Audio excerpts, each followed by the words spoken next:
इसके बाद देखिएगा जैसे कि 3 है और ये 4 है, तो 3 और 4 का एलसीएम तो 12 होगा, तो 2 और 3 है, इसका एलसीएम 6 होगा, तो 6 छोटा नंबर है, तो ये हम क्या करेंगे, इसको 6 बना लेंगे। कैसे?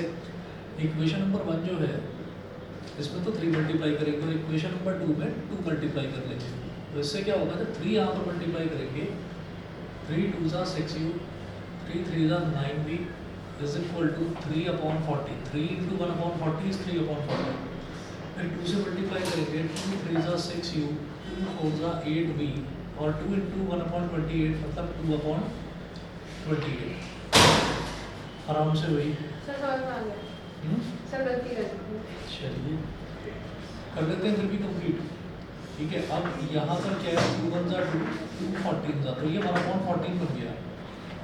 अब नीचे वाले को सब्ट्रैक्ट करेंगे, ऊपर वाले में से नीचे वाले सब्ट्रैक्ट करेंगे, तो ये माइनस, ये माइनस, ये माइनस, 6u से 6u कैंसिल आउट हो गया, 9v minus 8v is v, और ये आएगा 3/40 minus 1/14, v is equal to 40 और 14 का एलसीएम, 40 और 14 का एलसीएम क्या होगा, 280, 140 140 नहीं, 140 इसका ये नहीं है, 280, तो 47 ज़ा हो गया 280, 7 3 ज़ा 21, ठीक है, और 14 2 ज़ा 28 होता है, तो 20 इंटू 1 इज 20, तो ये हो गया v is equal to 1/280, v की वैल्यू ये हो गई 1/280। अब इसको किसी भी इक्वेशन में रखिए और u की वैल्यू निकाल लीजिए, substitute this value in equation 1, substitute this value in equation 1, इसको इक्वेशन 1 में रख दीजिए, तो इक्वेशन 1 में क्या है, 2u plus 3v is equal to 1/40, तो 2u plus 3 into 1/280 is equal to 1/40। अब ये 3 से तो डिवाइड होगा नहीं, इसको उधर लेकर जाएंगे, ये हमारे पास बन जाएगा 2u is equal to 3 into 1/280 कितना हो गया, 3/280, इसको उधर ले जाओ, तो 2u is equal to 1/40 minus 3/280, तो 2u is equal to 40 और 280 का एलसीएम आ गया 280, 47 ज़ा तो 7 1 ज़ा 7 माइनस 3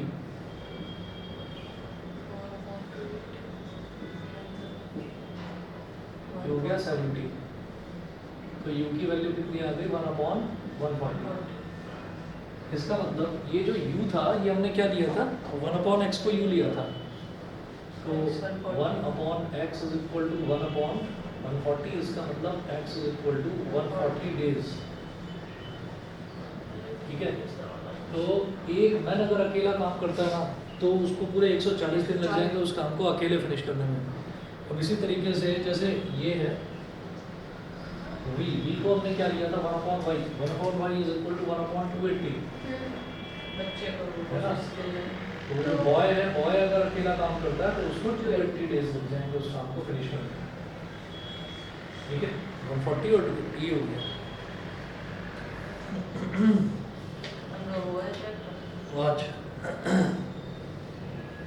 आज करेंगे। अब इसी तरीके का क्वेश्चन जो है ना, कि जैसे हम, मेरी आवाज़ आ रही है आरुष और अथर्व, बताओ।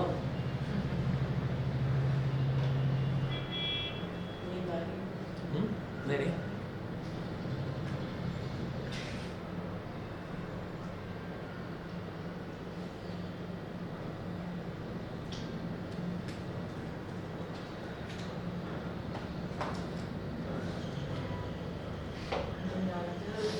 एक मिनट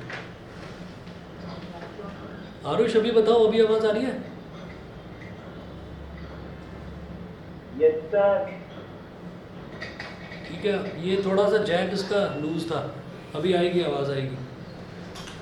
चलिए जी, अब अगला क्वेश्चन देखते हैं।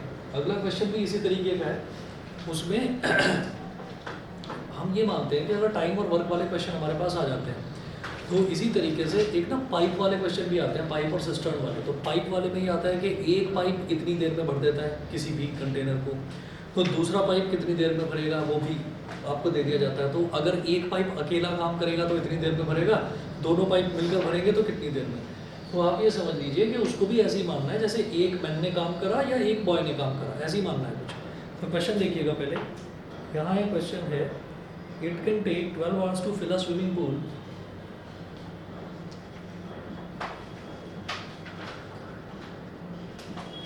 It can take 12 hours to fill a swimming pool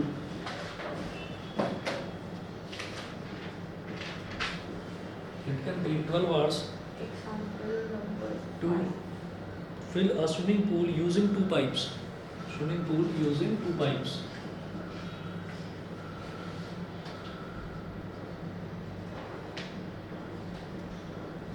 Using two pipes, full stop.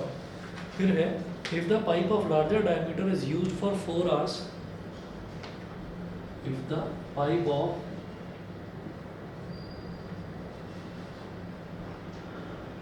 larger diameter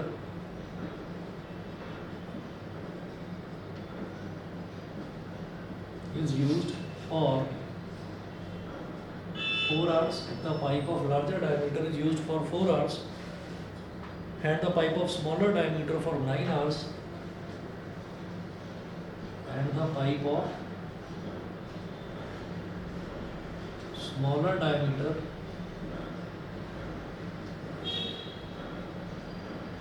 for 9 hours, comma, only half of the pool can be filled, comma, only half of the pool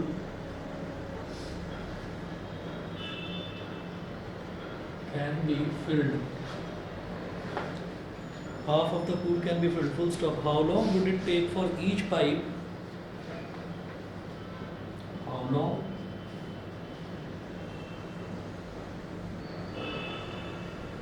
would it take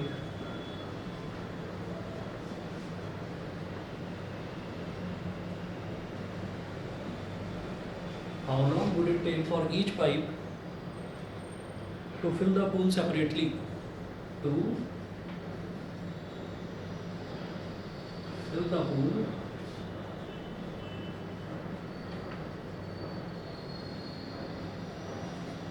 separately. ठीक है, अब देखिएगा ये question कैसा है, ये भी ना वर्क वाला क्वेश्चन है। इसमें वहाँ पर क्या था कि वहाँ पर तो वर्क कर रहे थे इंसान, यहाँ पर वर्क जो है वो कौन कर रहा है, पाइप्स कर रहा है। तो एक पाइप तो है बड़े डायमीटर वाला पाइप और एक है छोटे डायमीटर वाला पाइप। तो इसमें देखिएगा क्या होगा, वो बोल रहा है it can take 12 hours to fill a swimming pool using 2 pipes. तो 2 पाइप्स को यूज़ करके पूरा एक स्विमिंग पूल भर दिया जाता है। एक स्विमिंग पूल 2 पाइप्स, अगर दोनों पाइप्स को हमने ऑन कर दिया तो। अच्छा, अब वो बोल रहे हैं if the pipe of larger diameter is used for 4 hours. अच्छा, if the pipe of larger diameter is used for 4 hours and the pipe of smaller diameter for 9 hours, only half of the pool can be filled. इसका मतलब 2 conditions दे दी हैं। जब 2 conditions दे देते हैं तो 2 equations बनती हैं हमारे पास। तो पहले में क्या बोल रहे हैं, it can take 12 hours to fill a swimming pool using 2 pipes. तो 12 घंटे तक बड़ा पाइप और छोटा पाइप दोनों को चालू करके रखा, 12 घंटे तक, पूरे 12 घंटे तक, ठीक है। और दूसरे केस में 4 घंटे तक तो लार्जर पाइप को चालू करके रखा और 9 घंटे तक छोटे पाइप को चालू करके रखा। तब जाकर भी आधा ही पूल भरा जाता है, हाफ पूल भरता है। How long would it take for each pipe to fill the pool separately. हमारा वही फंडा कि जो चीज़ हमसे पूछी जाती है हम उसी को एक्स और वाई मान लेते हैं। How long would it take for each pipe to fill the pool separately. तो हम ये कहेंगे let the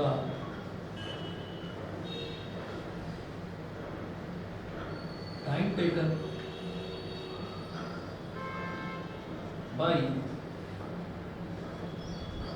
larger pipe to fill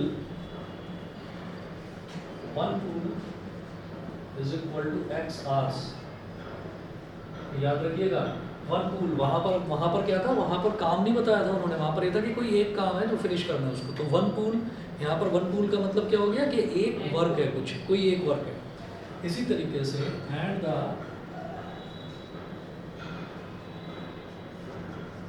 time taken by smaller pipe to fill one pool is equal to y hours. ठीक है, जो smaller pipe है वो एक पूल कितनी देर में भर देता है, तो हम ये बोलते हैं कि उसको अगर वो अकेला चलता है, अगर वो अकेला चालू रहता है तो वाई आर्स में भर देता है।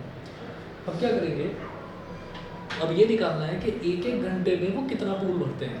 ठीक है, तो आप ये देखिए वो एक्स आवर्स में एक पूल भरता था, तो एक घंटे में कितना पूल भरेगा 1/x। ठीक है, तो हम ये कहेंगे it implies that larger pipe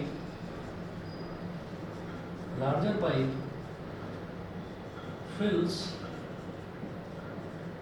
in 1 hour। Larger pipe fills in 1 hour के एक घंटे में लार्जर पाइप कितना भर देगा 1/x ऑफ द पूल। तो 1/x ऑफ द पूल लिखने की बजाय मैं सीधा सीधा लिखूंगा 1/x पूल, बस इतना लिख दिया। ठीक है, इसी तरीके से स्मॉलर पाइप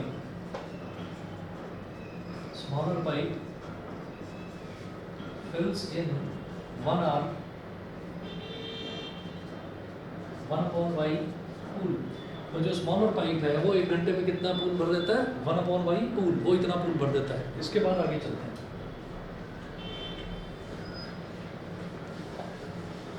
सर मैथ्स की वो मिल रही ब्यूटेन और अच्छा चेक हो गया नहीं है 19 एमसीक्यू गलत हो कितने में से 20 में कितने में से 20 में से अच्छा। अगर 25 में से होता ना तो बस अब ये सुनाती तुम्हें, इसके पता नहीं कैसे 20 आ गए तुक्के से 25 में से। हाँ गलती से नंबर कौन है, मतलब तुम्हारे आगे कौन बैठता है? मेरे आगे अनंत बैठा है। इंटेलिजेंट होगा वो बच्चा। बिल्कुल भी नहीं, पीछे अच्छा वो तो मेरे से खुद पूछ रहा था। पीछे वाले को ज्यादा पीछे वाले भी नहीं चलिए बैठा, जी, मेरे अब आगे देखिएगा बिल्कुल भी दो नहीं अलग अलग बैठा। केसेस हैं हमारे पास। केस फर्स्ट, पढ़ने लगी हूँ मैं। केस फर्स्ट तो pipe of larger diameter is used for 4 hours।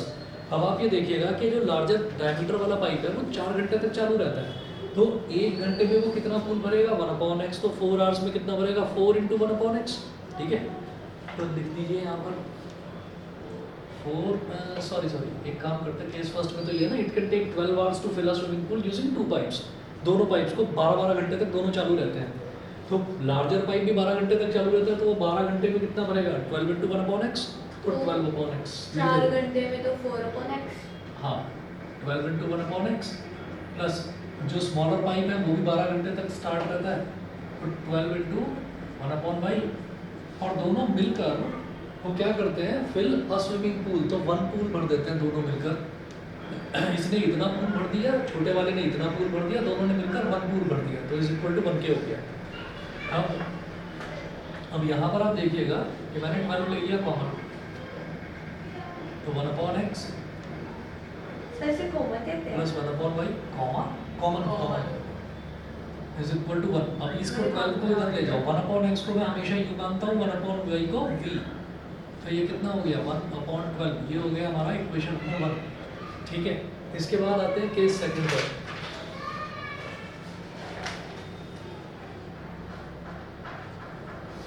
Case second में क्या होता है, pipe of larger diameter is used for 4 hours।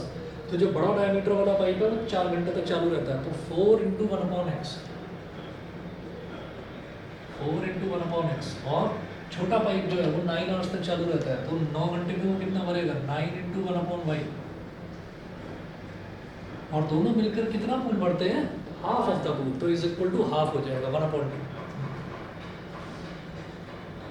तो ये हो गया 4u + 9b is equal to 1/2, इतना हो गया। अब देखिएगा सर हमारे लिए इक्वेशन ज़्यादा 2 बन जाएगी। हाँ इक्वेशन 2 बन जाएगी। हमारे लिए ज़्यादा आसान ये है कि हम पहली वाली इक्वेशन में 4 मल्टीप्लाई करते हैं, 4u और 4u बन जाएगा, फिर दोनों को सब्ट्रैक्ट कर देते हैं। ये हो गई इक्वेशन नंबर 2। × 4। तो पहली वाली जो इक्वेशन है इसमें आप मल्टीप्लाई बाई 4 कर दीजिए, और यहाँ लिखो is subtracting equation 2 from 1. Subtracting equation 2 from 1. जब 4 से मल्टीप्लाई करेंगे तो ये हो जाएगा 4u plus 4v is equal to 4/12. 4 1 जा 4, 4 3 जा 12, 1/3. नीचे वाली equation 4u plus 9v is equal to 1/2. Subtract करेंगे इधर minus minus minus, 4u minus 4u cancel out हो गया. 4v माइनस 9v क्या हो जाएगा? Minus 5v. 1/3 minus 1/2. 0.25. Sir minus plus plus होता है, माइनस प्लस तो माइनस होता है, माइनस फिर प्लस प्लस तो Minus. प्लस होता है ना, 7/10. तो आपने माइनस बनाया. ये 4v है, ये माइनस 9v है, तो 4 माइनस 9 कितना हो जाएगा? माइनस 5 तो होगा. अब देखिए माइनस 5v, अब 1/3 और 1/2, तो 3 और 2 का एलसीएम 6 हो गया. 3 2 जा 6, 2 1 जा 2. ठीक है, 2 3 जा 6, 3 1 जा 3. इधर कर रहा हूँ साइड में. अब ये हो जाएगा minus 5v is equal to minus 1/6. Minus से माइनस कट गया, v इज इक्वल टू कितना हो गया? 1/30. v की वैल्यू 1/30 आ गई. अच्छा, इसके बाद substitute this value in equation 1.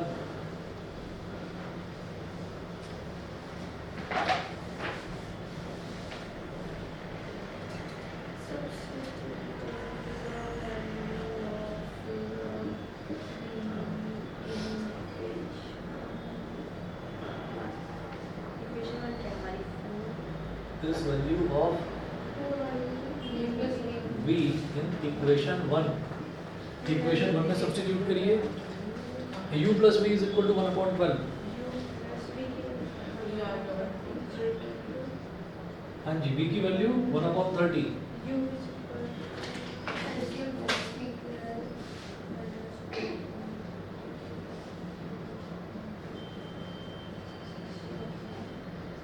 Twelve और 30 का एलसीएम 60. 12 5 जा 60, 5 1 जा 5, 30 2 जा 60, 2 1 जा 2.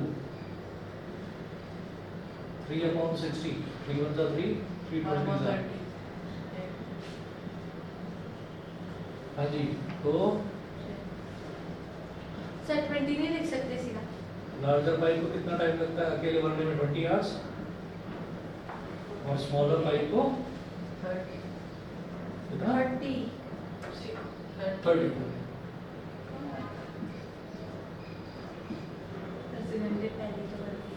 ठीक है, चलिए जी. बताइए भाई, ऑनलाइन वाले दोनों बच्चे क्लियर है? Yes sir. Yes sir. चलिए ठीक है.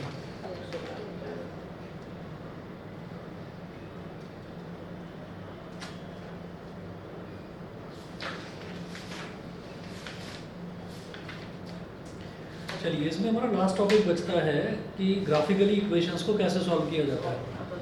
ठीक है, नहीं आ रहा? कोई बात नहीं, ऐसे ही बता दूँगा, कोई ज़्यादा मुश्किल नहीं है. ठीक है, 1 मिनट वेट करिए बस.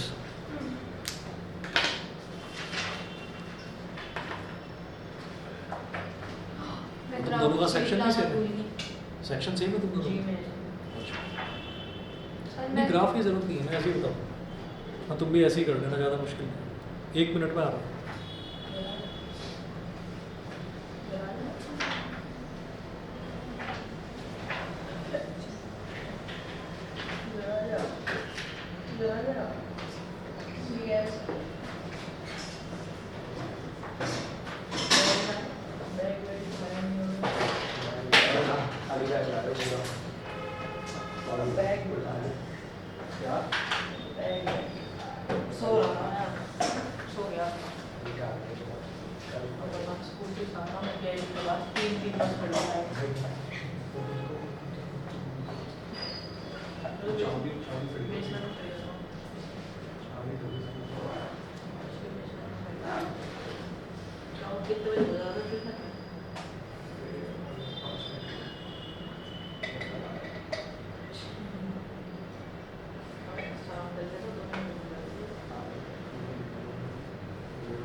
मैम ये बोर्ड कितना बड़ा है, बस आप 3 कॉलम बना दो इसमें। कैमरा में फिट नहीं होता बात।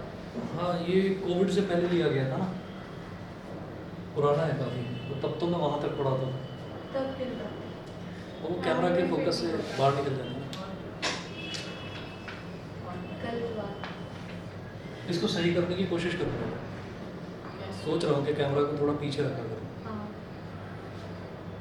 ताकि वो पंखे की वजह से मिलेगी। नीचे मिल रहा है फिर तो और पंखे के नीचे नहीं आ जाएगा। वाह, चलिए जी, कोई नहीं, आगे चलते हैं।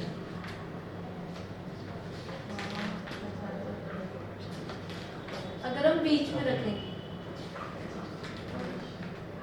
यहाँ पे पहुँचा सकते हैं। हाँ जी, एक क्वेश्चन लिखिए, solve the following system of linear equations.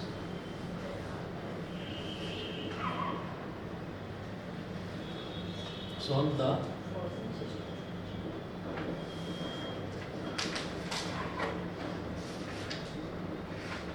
following system of linear equations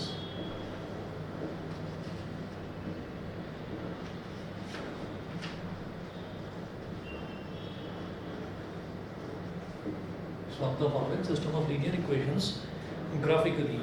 ठीक है, ग्राफिकली सॉल्व करना है। अच्छा, 2x minus y minus 4, 2x minus y 2x minus y minus 4 is equal to 0। फिर है x plus y plus 1 is equal to 0।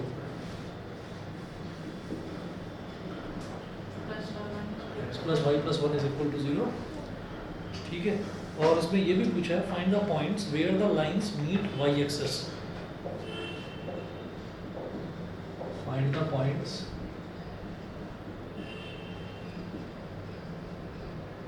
where the lines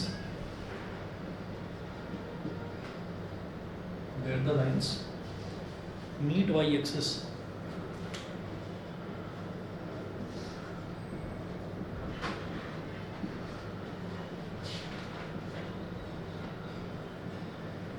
ठीक है, हमारे पास दो इक्वेशन दे रखी हैं। पहली इक्वेशन है 2x, यहाँ लिखेंगे इक्वेशन 1,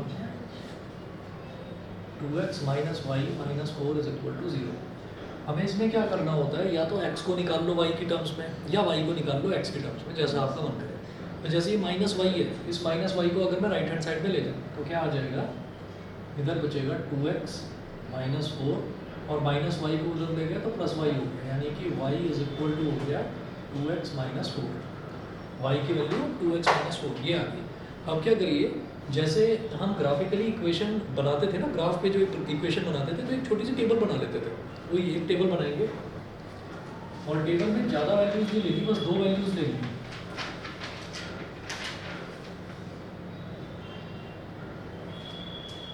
फिर उनको ज्वाइन कर देना है, बस और कुछ नहीं। तो अब आप ये देखिएगा कि मैं यहाँ पर क्या कर सकता हूँ, मैं x की वैल्यू 0 ले लेता हूँ पहले। अगर मैंने x की वैल्यू 0 ले ली तो y की वैल्यू कितनी आ जाएगी, -4। अब y की वैल्यू 0 ले लो, y की वैल्यू अगर हम 0 ले लेंगे, y की वैल्यू 0, तो 2x minus 4 is equal to 0 हो जाएगा, तो x की वैल्यू 2 आ जाएगी। बताइए, ये समझ में आ गया? इस तरह से जैसे हम लेते हैं वैल्यू, तो x और y की वैल्यू ये ले ली, ये इक्वेशन नंबर 1 होगी। अब इसी तरीके से इक्वेशन नंबर 2 को करेंगे सॉल्व। इक्वेशन 2 में है x plus y plus 1 is equal to 0, x plus y plus 1 is equal to 0। Y को यहाँ छोड़ा, बाकी दोनों टर्म्स को उधर ले गए, तो माइनस एक्स उधर गया, माइनस 1 उधर गया। और इसमें भी ऐसी टेबल बना लेना जैसे ऊपर बनाई थी।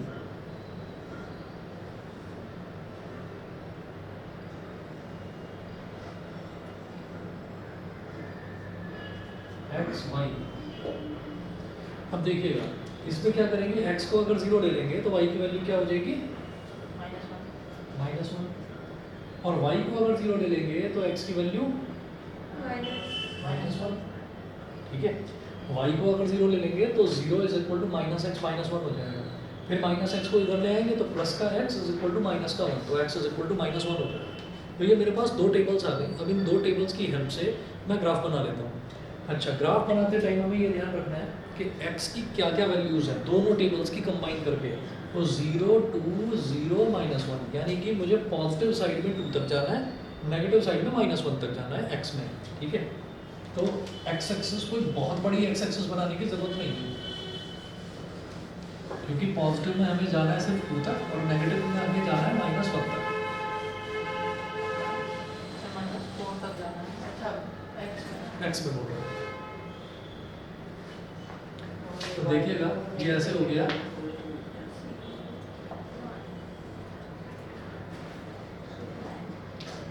एक्स एक्स डैश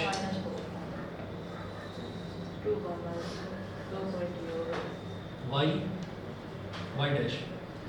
हाँ जी, एक्स में आपने बना लिया इधर 0 1 2 3 और चलो 4 तक कर दिया मान, -1 -2 -3 और -4। फिर वाई में देखेंगे तो वाई में पॉजिटिव साइड अगर हम जाते हैं तो वैल्यू कितनी हो जाएगी, वाई में पॉजिटिव साइड तक आपकी कुछ भी वैल्यू नहीं आ रही है, नेगेटिव नहीं आ रही है सर। तो -1 -2 -3 -4 इतना ले लो, पॉजिटिव में भी दिखा दो, चलो 1 2 3 4 ये हो गया। अब देखिएगा पहली इक्वेशन की बात करेंगे, फर्स्ट इक्वेशन की, तो x 0 है तो y -4, जब x 0 है तो y -4, तो यहाँ पर एक डॉट लगा दो, x 0 तो y -4। जब x 2 है तो y 0, जब x 2 है तो y की कुछ वैल्यू है ही नहीं, यानी कि 2 पर ही डॉट लगा दो, y की वैल्यू क्या है 0 है, ठीक है। तो x 2 है तो y 0, तो ये सर डॉट लगा इंटरसेक्टिंग लाइंस। हाँ, वैल्यू पूछ रहे हैं, कह रहे हैं कि सॉल्व करना है तो x और y की वैल्यू बतानी है। x और y की यस वैल्यू बताओ बताओ, मैंने तो ग्राफ में कर दिया। अभी बताओ। तो ये ऐसे बन गया, यस तो ये वाली जो इक्वेशन बनी है ये कौन सी बनी है, 2x - y - 4 = 0। तो ये जो लाइन बनी है यहाँ पर लिख दो ऐसे, 2x - y - 4 = 0। -2 अपन बताओ x और y,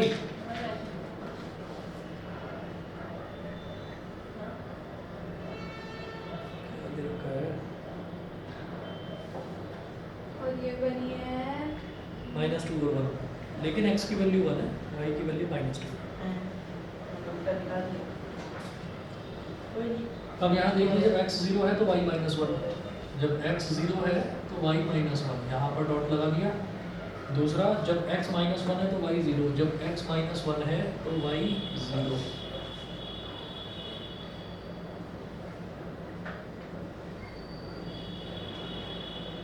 ये दोनों डॉट्स को हमने ज्वाइन करा, ये दूसरी लाइन बन गई। ये वाली जो लाइन बनी है ये कौन सी है, x + y + 1 = 0, x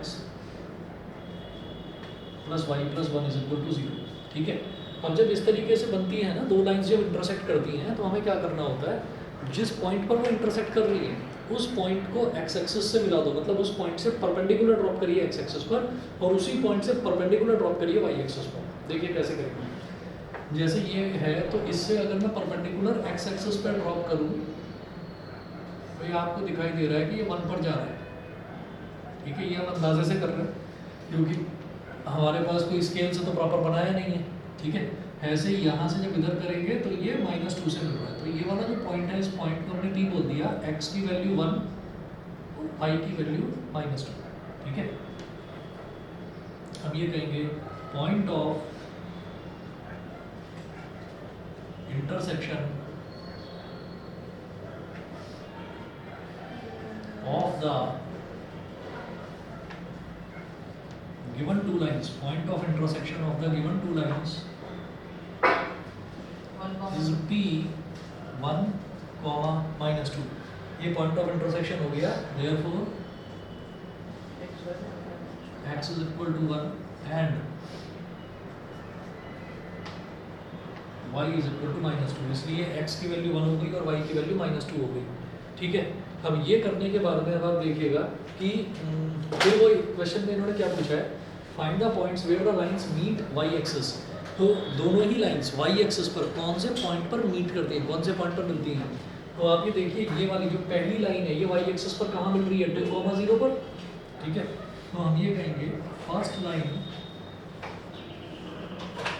meets y axis, first line meets y axis at किस पॉइंट पर मिल रही है 2,0 and second line meets y axis at मैं गलत लिख रहा हूँ y axis पूछ रहे हैं ना y axis तो फर्स्ट लाइन मुझे y तो पहले ही axis समझ में आया। y axis y axis ये है -4 -1 नहीं 0, -4 है ना, 0, समझ गए भी। Yes sir. देखो इधर फर्स्ट लाइन ये वाली है, फर्स्ट लाइन y एक्सिस पर ये है y एक्सिस, मैं पहले गलती से x एक्सिस ले रहा था उसको। फर्स्ट लाइन y एक्सिस पर कहाँ मीट कर रही है इस पॉइंट पर, और ये वाला पॉइंट क्या है -4 दिखाई दे रहा है, लेकिन y की वैल्यू है ना -4, x क्या है यहाँ पर x कोऑर्डिनेट तो 0 है, ठीक है। तो 0, -4। इसी तरीके से जो सेकंड लाइन है वो y एक्सिस पर कहाँ इंटरसेक्ट कर रही है, यहाँ पर, ये है 0, -1। सही है। अगर कोई भी लाइन अगर y एक्सिस पर मीट करती है तो इसका मतलब उसका x कोऑर्डिनेट तो 0 होगा, तो इसीलिए दोनों के x कोऑर्डिनेट 0, 0 है। तो ये वाली लाइन कहाँ पर मीट कर रही है -4 पर, तो 0, -4। ये वाली लाइन कहाँ पर मीट कर रही है -1 पर, तो 0, -1। y एक्सिस की बात कर रहे हैं तो x कोऑर्डिनेट 0 होगा, अगर x एक्सिस की बात करते हैं तो y कोऑर्डिनेट 0 होता है, ठीक है।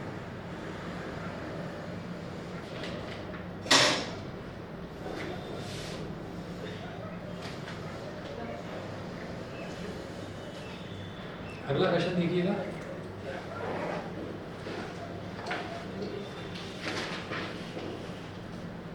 ये बोर्ड का काफी पुराना है, आप लोगों से भी पुराना, 2002 का है। 2002 हम लोग तो 2002 के बाद ही पैदा हुए होंगे।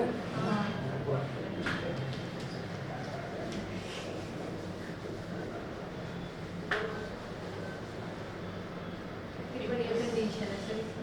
21 साल पुराना। कंडीशनर बहुत अच्छी है। अच्छा, बोर्ड 2002 का, CBSE 2002 लिखा है इधर। क्वेश्चन 2002 का है। हाँ तुम्हें क्या, मैंने लगा कंडीशन बोर्ड की बात तो कर पुराना रहे बुक तो नहीं। अरे ये बोर्ड हाँ, वही तो। हाल है। नहीं, मेरी बोर्ड साफ करके 2000 कह रही है कंडीशन अच्छी है। 2002 में तो यहाँ पर जो है सब्जियाँ उगती थी, यहाँ खेत ही खेत थे, कुछ भी नहीं था इधर। क्या है? चलिए देखिए, ड्रॉ द ग्राफ्स ऑफ हैं। सर मुझे कैसे पता होगा?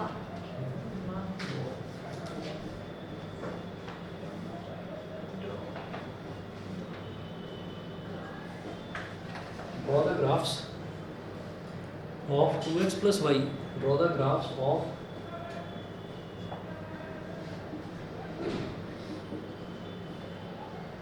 2x plus y is equal to 6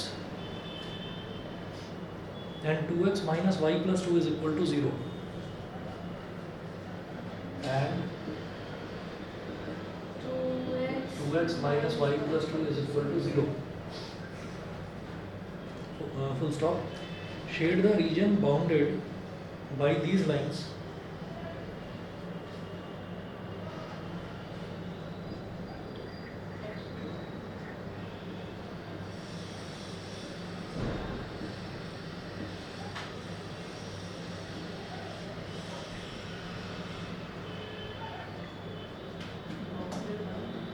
shade the region bounded by these lines and x-axis. Sir आप क्वेश्चन क्यों लिखवाते हो? आंसर लिखा दो। सबके पास ताकि रिवाइज करते टाइम ध्यान तो रहे कि क्वेश्चन क्या है, नहीं तो बस आंसर ही आंसर लिखते जाओगे। Find the area of the shaded reason, find the area of the shaded reason. ऐसा देखो नहीं।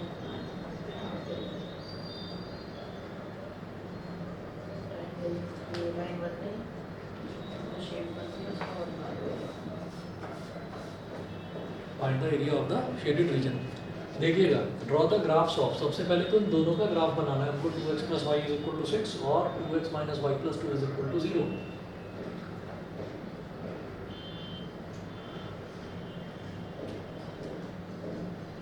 इक्वेशन 1,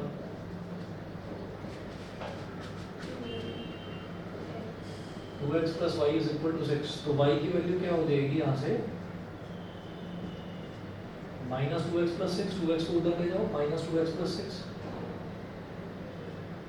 अब फिर वैसे ही आप टेबल बना लीजिए एक।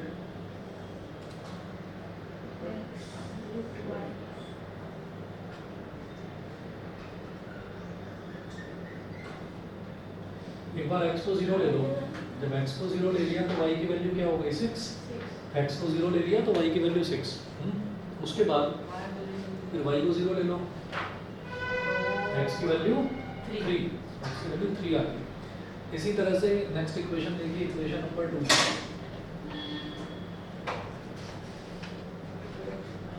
To x minus y plus 2, 2x minus y plus 2 is equal to 0। तो यहाँ से y की वैल्यू क्या हो गई 2x प्लस 2, लिख सकते हैं ऐसे। भाई इधर माइनस वाई लिखा हुआ है, अब ये माइनस वाई जो है इस माइनस वाई को उधर ले जाओ तो प्लस वाई हो जाएगा। तो y इज इक्वल टू क्या हो गया 2x प्लस 2। अब क्या करेंगे, टेबल बना लो, टेबल बना लो।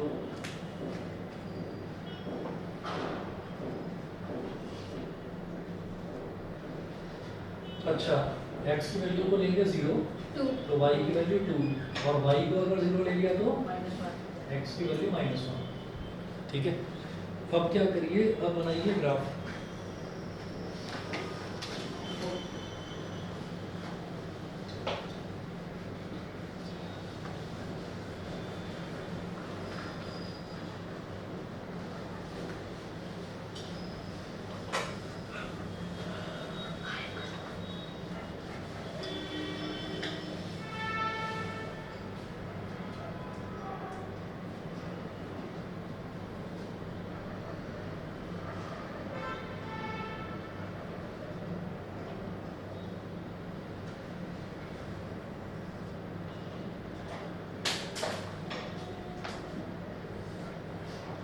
चलिए अब x में देखिए मैक्सिमम वैल्यू कहाँ तक जा रही है +3 तक और मिनिमम वैल्यू जा रही है -1 तक।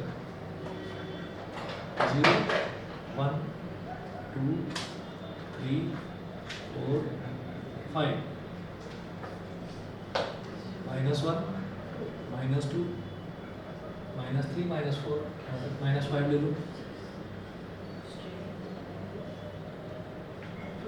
1 2 3 4 5 6 7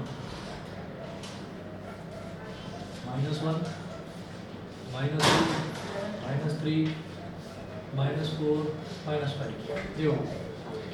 अब देखिए जब x की वैल्यू 0 है तो y की वैल्यू 6, जब x की वैल्यू 0 है तो y की वैल्यू 6, तो यहाँ पर एक डॉट लगाते हैं।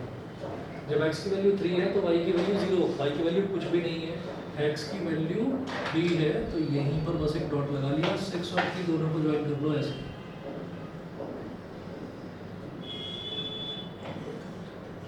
ये ज्वाइन कर दिया, तो ये जो स्ट्रेट लाइन हमारे पास आई ये कौन सी आ गई 2x plus y is equal to 6। तो यहाँ लिख दो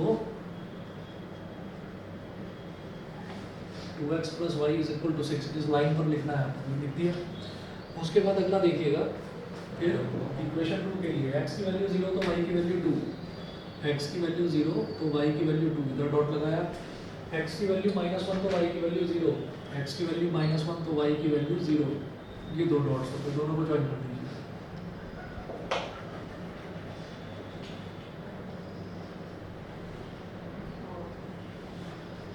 इस पर लिख दीजिए 2x minus y plus 2 is equal to 0।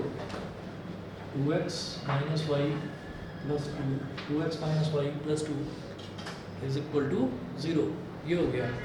अब क्या करेंगे, इन्होंने एक तो बोला shade the region bounded by these lines, तो ये वाली line and x axis, x axis ये, तो रीजन जो है उसको शेड करना है, तो ये हो गया।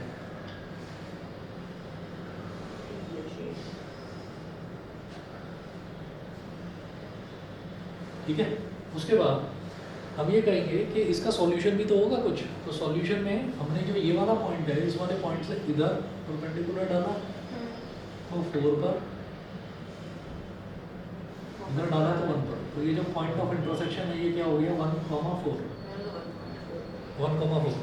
ठीक है, मैंने तुक्के से करा, एक बार चेक कर लीजिए ये सेटिस्फाई भी करता है या नहीं। कैसे पता चलेगा? ये 1,4 x की जगह 1 और y की जगह 4 डाल के किसी भी इक्वेशन में देख लो सेटिस्फाई करता है या नहीं। x की जगह 1 डाला 2 1 जा 2, y की जगह 4 डाला तो 2 + 4 6 = 6। पहली इक्वेशन सेटिस्फाई हो गई। दूसरी देखिए, x की जगह 1 डाला तो 2 1 जा 2, ठीक है, और +2 2 + 2 4 हो गया, y की जगह 4 डाला -4 4 - 4 = 0, ठीक है, तो सेटिस्फाई हो रहा है। इसका मतलब जो हमने बनाया है वो ठीक बनाया है। अब वो क्या बोल रहे हैं कि find the area of the shaded reason. Shaded region का एरिया कैसे फाइंड आउट करेंगे? जब मैंने यहाँ से x एक्सिस पर परपेंडिकुलर ड्रॉप करा तो इसका मतलब ये 90 डिग्री है, ठीक है, तो यहाँ से लेकर यहाँ तक ये क्या हो गया, ये ट्रायंगल की हाइट हो गई। यहाँ से लेकर यहाँ तक हाइट कितनी है 4, ये 4 हो गई। और ये जो है ये ट्रायंगल का क्या हो गया बेस, बेस में क्या होगा कितना 4 1 2 3 और 1 यूनिट का डिस्टेंस है, यानी कि टोटल 4। तो डिस्टेंस कितना हो गया 4, बेस कितना हो गया 4 बताओ। हाँ 4। तो area of the shaded region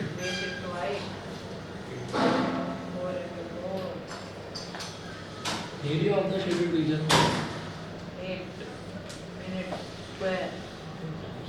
is equal to half into base into height. अभी हमारा जो बेस है वो भी 4 है और हाइट जो है वो भी 4 है। 2 2 ज़ा 4 2 4 ज़ा 8 स्क्वायर यूनिट्स 8 स्क्वायर यूनिट्स, समझ गए?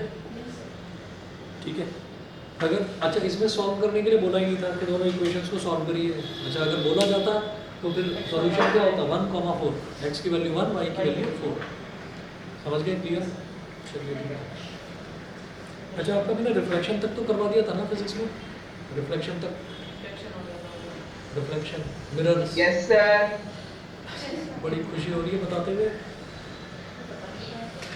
चलो तैयार सर है ना? हमारे स्कूल में रिफ्रैक्शन होने वाला है इसलिए। चलिए मेरे चलिए स्कूल में कोई शुरू बात भी हो गया, कल चलो शुरू हो गया।